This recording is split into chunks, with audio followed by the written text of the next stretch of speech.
You know, I think the UAE is playing some part in my fate. Last year, when I was the United Kingdom's Transport Secretary, about 100 kilometers away from here, away from the beaches and the skyscrapers of Abu Dhabi and Dubai, I found myself in what felt like a different world. There I was, in the middle of a desert, and what I saw was a sparkling sea of a very different kind. The deep blue shine of millions of photovoltaic panels in the sun, generating thousands of megawatts of renewable energy.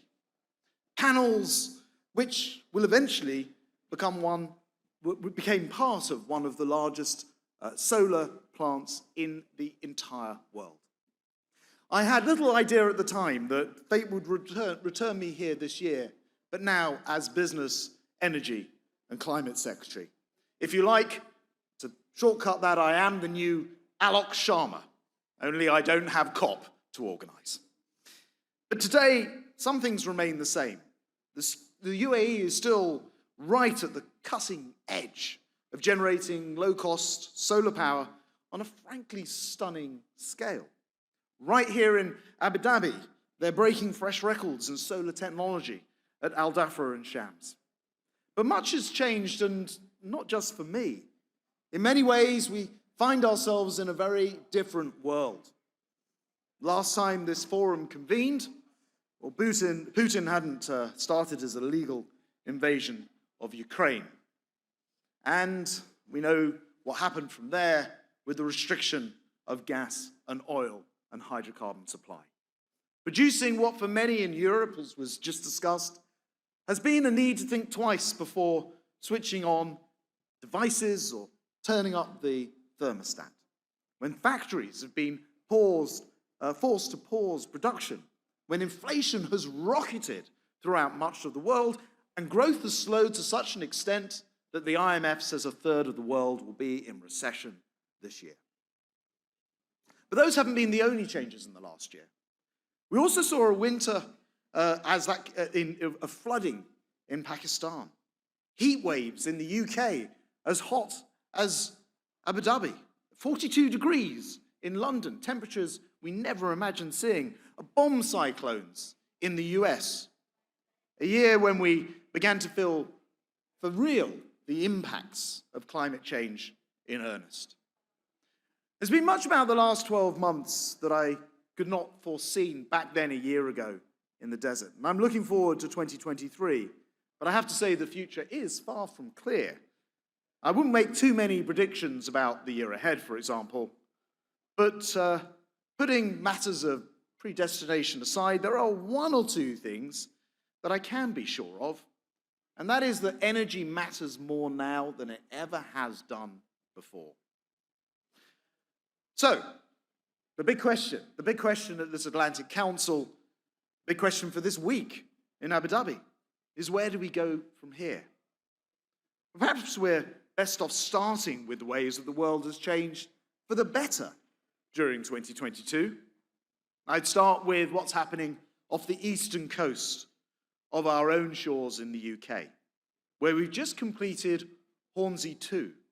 This is the world's largest wind farm.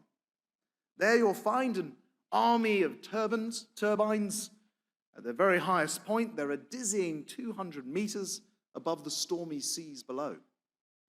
For those who've visited the Zayed Sports City Stadium, that would be the equivalent of taking the entire length of the football pitch, doubling it, and then standing it on its end. These turbines are huge, truly huge. Just a single rotation is enough to power a series of homes. But the amazing thing about the Hornsea 2 development that I've just described is it's not alone out there in the North Sea as the world's largest. We also have in the North Sea the world's second largest wind farms, the third largest and the fourth largest. And today all of them are capturing the high winds of the North Sea in a year where we've seen a number of records broken for the amount of wind power produced with 20 gigawatt days. And I checked 10 minutes ago to see that 86% of the UK's electricity requirements are coming from renewable and nuclear power. with about 61% from renewable just 10 minutes ago. Across the Atlantic this last year in California, we witnessed another extraordinary achievement. Just a month ago, scientists at the Lawrence Livermore National Laboratory announced one of the most significant energy breakthroughs in living memory.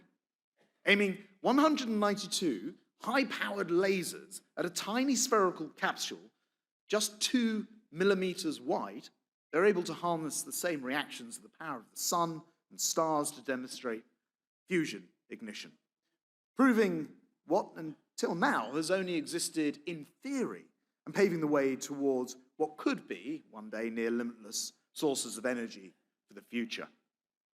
And back in the UK, we're taking leaps of our own because we're not just developing our very own fusion power plant, a spherical Toloman, on the site of an old coal power station in the Midlands.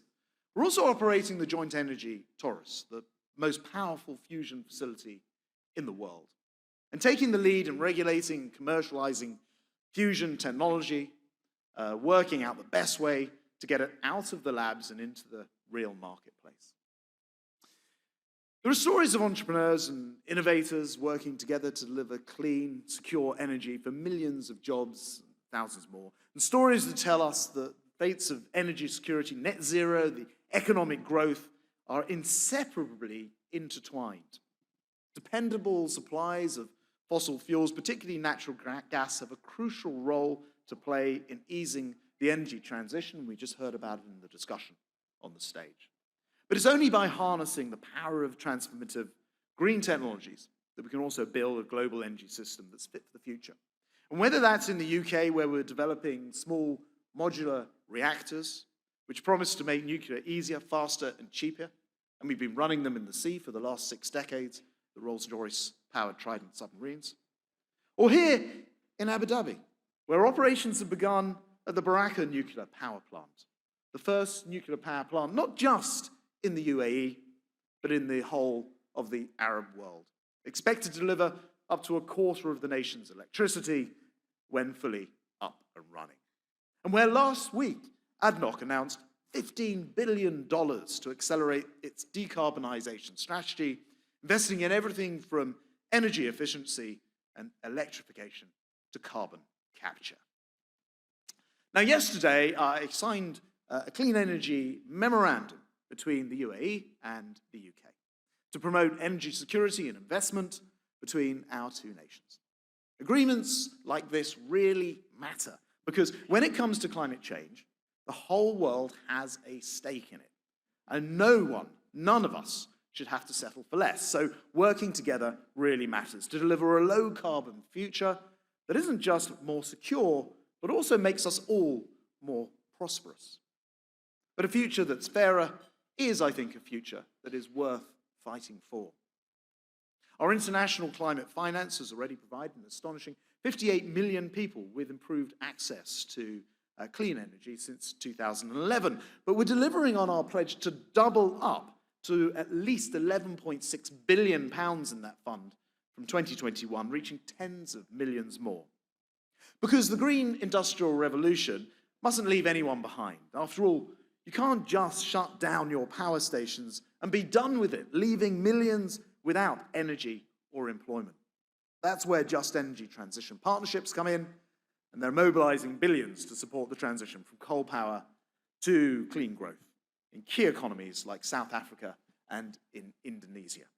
And by investing in new green energy supplies, electric vehicles, and hydrogen, they're providing security and opportunity for communities across these countries. Ladies and gentlemen, I have to say it's fitting that we're here in the UAE, 2023's COP28. President-elect Sultan Al Jaber and his great leadership and speech this morning, because it's here that we're seeing building on the extraordinary progress that's been made since Glasgow, built on in Egypt, that this year we will have to see those real developments in this stocktake COP taking place in November and December. We face challenges the likes of which no generation has ever faced before. So let me just take you briefly back to that solar sea in the desert that I talked about visiting last year. Today, They're building the tallest tower, solar tower, in the entire world, concentrating the heat reflected by tens of thousands of moving mirrors onto a single point. It'll be shining a beacon hundreds of meters above the ground and a lighthouse above the blue beneath. Innovations like this, creating power in new ways, they must be an inspiration for us all, guiding us all towards a better energy technology of tomorrow. But none of this can be done alone. None of it can be done alone. And I've talked today about my fate, but not just my fate, but yours, our joint fates. As I say, because one thing is for certain, energy today matters more than it ever has done in the history of humanity. In the face of great challenges, we have no oracles to turn to, nor do I have Delphic maxims to offer. But without climbing the steps of Mount Parnassus or any other high mountain, I think there is one thing that we can be absolutely sure of. We will succeed as humanity in doing this. One thing I can't be certain of is my faith, other than to say, I know the UAE will continue to be a big part of it, and I can predict with absolute confidence that I will be back here in December. I look forward to seeing you all at COP28. Thank you very much.